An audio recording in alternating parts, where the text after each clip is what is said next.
My name is Mike Spears. I'm a retired deputy sheriff to the County of San Diego. And I'm here to talk about not being a victim of the job. I put in 13 years of service, and in 13 minutes, my career was changed. Sheriff 911 emergency? Yes, I live at 12707 Maple View Street, Okay. and there's gunfires going off. Okay. How many shots have you heard? Oh, quite a few. See? There they go again. Oh, my God. Hold on. Do you know who's shooting? I'm not sure. I'm here to speak about a shooting that I was involved in the aftermath, surviving the aftermath of the shooting and of just police work in general. I know this is a video, and usually I pour out my heart and change with the atmosphere, and there's nobody sitting around me except a couple people. But I want to talk about some serious issues at surviving the aftermath. After the shooting, I became numb. I became depressed, anxious, never had anxiety, never was depressed. I was always that go-getter. I secluded myself from my family, from my wife, my children, from my friends. There was a couple things that kept me going, that kept my drive alive. One was CrossFit. I was an avid CrossFitter before the shooting, and it actually was partly saved my life during the shooting, and it took my mind off of things after the shooting. I remember coming home, I'd go and do a CrossFit workout. I would come home, I'd go straight into a room, shut the door, darkness, and I'd watch Netflix all day. Didn't want to talk to my wife, didn't want to talk to my kids. I tried to be normal in that situation, but normal wasn't my normal. My marriage struggled a little bit because I wanted my wife to act a certain way that she didn't, and that crushed me in itself. After the shooting, I had people, their family members, their loved ones coming to the station to see if they were okay. This shooting happened at 12 noon, and I didn't get out of the department and my interviews until 8:30 at night, which I talked to my wife one time and told her I was okay. And basically I told her don't worry about it because I knew that she was going to worry. But what I really wanted was I wanted her to come and comfort me. But I didn't tell her that. So I'm here to tell you that your spouses, your family members, your children, they're victims just like you're a victim. You need to tell them what you want because you can't expect them to know what you need. Not even a disorder, it's an injury. So PTSI. I have an injury in my brain that I deal with, and you can deal with it every day. Let's get on that topic too. Depressed, anxiety, suicidal thoughts. I'm not a man who would kill myself, but I have suicidal thoughts daily. I can promise you, I tell everybody in my speeches that I wouldn't hang myself because I'm afraid that I'd probably break the rope and paralyze myself. I won't jump off a building because I'm afraid of heights. I definitely won't drive a car off of a bridge because that would not happen. And I'm definitely not going to kill myself because I'm afraid of guns now. And I'm definitely not going to have an officer take my life because I don't want to have anybody live with what I live with. You learn to deal with it. You learn to cope. You have to have some coping mechanisms. If you surf, if you work out, if you play golf, hike, be with your family, camp, do something to take your mind off the job, period. The job's hard enough along with life. Find an outlet. You need an outlet to survive this career. You have to work the job. Don't be the job. Yeah, I know it eats at us daily. You don't have to be in a shooting. You don't have to be in a traumatic event because every single day we're doing something that's traumatic. We see things that other people don't see. We deal with things that other people don't deal with. And then we have to go home and be normal. What's normal these days? You cannot let this job eat you alive. You have to have faith. You have to have the spiritual mind. You have to have the physical body, and you have to have the mental. The mental is the biggest thing of it all. You can be physically fit. I stand before you. I feel great in my body, but my mind plays tricks on me a lot. We need to work that. I've learned to cope with situations. The suicidal thoughts come in, or even just thoughts of depression, anxiety. I let it happen and I let it out the back door, because if I let it eat me and eat me and eat me, it's going to take its course, and that's not going to happen. So anybody that I speak to, if you see somebody acting different, you know what they act like. If they're down, if they're acting a totally different way, if you feel something different, if you're not up to what you think is 100% like me, I didn't want to go back to the job because I know either I was going to hurt somebody, or I was going to get somebody hurt, and then I can't promise you what would happen after that. I can tell you that I can't promise you. If you feel like you need help, you need to get help. If you see somebody that you guys are partners, you work together, you are around these people more than you're around your family, you need to say something, because we owe it to ourselves, we owe it to our brothers and sisters to say something, to get somebody help. Dan talks about the statistics of 120,000 officers with PTSD. That's just reported. We all have PTSD, some small, some big. But we need to talk about it. Things that are going to get to us, we can't just keep putting them away. The biggest thing for me is after this traumatic event,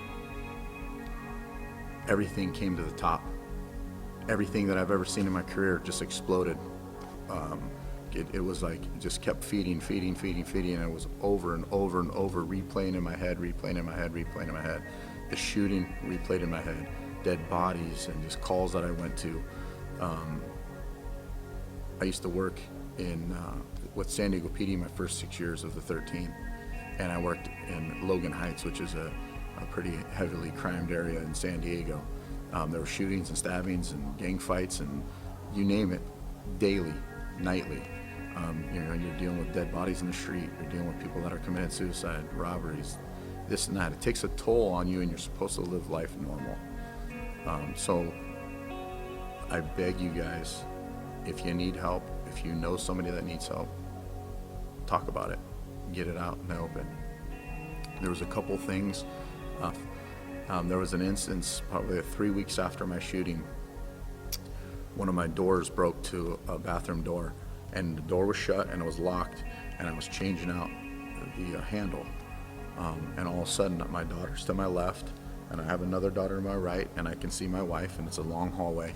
And all of a sudden, the door, actually, I heard a boom, and the door actually came open, splintered open, and a bullet started to come at me in very slow motion. I turn around and I'm looking, and I still see my family there, and this bullet's coming at me. And I just started getting angry, and that's where the anger comes into play too. You have all these emotions. I'll be driving down the street, and I'll just start crying. I can't tell you why. I don't know what triggered it. I don't know what I saw or whatever, but my emotions are totally different than they ever were. We can't be this hard soul all the time. We're the supermen and superwomen of this profession. We can't always. We need somebody to help us. We need relaxation. You need rest. And I know you're not going to get rest. You work 12-hour shifts, 10-hour shifts, and you're on the go, and you're on the go, and you're on the go, and you have a family, and you have a job, and you have other things weighing on you. You need to take time for yourself to survive this job. A lot of people don't make it out of this job. I'm a casualty of that, and I'm not happy about it. My heart is still blue. It was green and tan, but we'll call it blue. So I've had a couple instances of the thoughts coming into my head. I'll be driving, like I said, and I'll start crying, and I don't know what's the deal. There's a couple instances where my daughter was sitting next to me in my car, and we're just driving straight, we're going through a green light, and all of a sudden I see this car come and actually smash into my car. And it's not happening. I'm driving, I got the green light, but I see this car come, smash the side of my car, hits my daughter, and all of a sudden she falls into my lap dead. And her pretty much brain is on me. And I just, the anger part gets to me. I get angry why I get these thoughts. I get angry when I think about suicide. I get angry when I'm depressed. I get angry when I'm anxious, because that's not me. That's not who I was. I might have been a little angry sometimes, but that's not, all the other stuff is not me. I look over at my daughter and she's fine. And then I just have to tell her, you know what, Jordan, I love you. And she says, I love you too, Papa. And then I move on. There's gonna be, you know what, like I said it before, when it comes in, you have to let it out the back door. You cannot hold on to it. The process of healing, taking care of yourself, reaching out. The biggest thing about healing, if we don't say there's a problem, it's gonna eat us. You have to admit that something's going on that you don't like. It doesn't matter, it could be small. Small things turn into huge things. Like I said before, you don't have to be involved in a shooting. You don't have to be involved in anything crazy. In your whole career, you've dealt with stuff that you didn't think that was crazy, but a normal person, you know, a civilian would think that's over the top, and we deal with it all day long. And a perfect example is, I tell people, I was involved in a major accident where a CHP officer, the gas pedal stuck to the Lexus that he was renting. He ended up crashing this vehicle in my area that I worked, and I didn't even know it was a crash. I thought it was a brush fire when I came upon it. It was the CHP officer, his wife, his 14-year-old daughter, and her brother all died in this car. And I didn't know it was a CHP officer at the time until later, but I was there for 4 hours, watched these people burn to death in their car. At the time I thought they were alive, but they weren't. They had died on impact. And after that 4 hours, I was helping out my sergeant with the scene. My first radio call was 27-year-old male, OD'd on heroin, died in his mom's arms. So I went from one extreme to another extreme. And how do you deal with that? How do you process that? Dealing with the aftermath, surviving the aftermath. Like I said, there's a process that you got to take care of yourself. You got to take care of your family. You have to tell people what you want, because nobody can read each other's minds. Like I said, my wife thought I needed something. She thought I needed to be left alone because I was upset, when I really needed support and comfort. But I didn't tell her that. I just stayed distant, which she needed support. Like I said, your family members are victims too. You need to support each other. The process of healing, get out there, do other things other than the job. Talk to people. Make yourself busy in the sense of something that you enjoy to do. Get out there and enjoy life again. We're cynical. We see things that we don't want to see all the time. We used to do the job because we love to do the job, and then we become hating the job because we hate people because everybody's an idiot. 80% of the population that we meet are probably not very good people. You get into that mix over and over and over again. It's a broken record day in and day out. You know, the calls are the same, but they're different. But the way that you're looking at them, it's just a call now. You don't want to make that difference. You have to keep making that difference, because if you don't make that difference, the job is going to eat you. Every single call, make a difference in that call. Whether it's a kid crash on a bike, a homicide scene, whatever it may be, make a difference.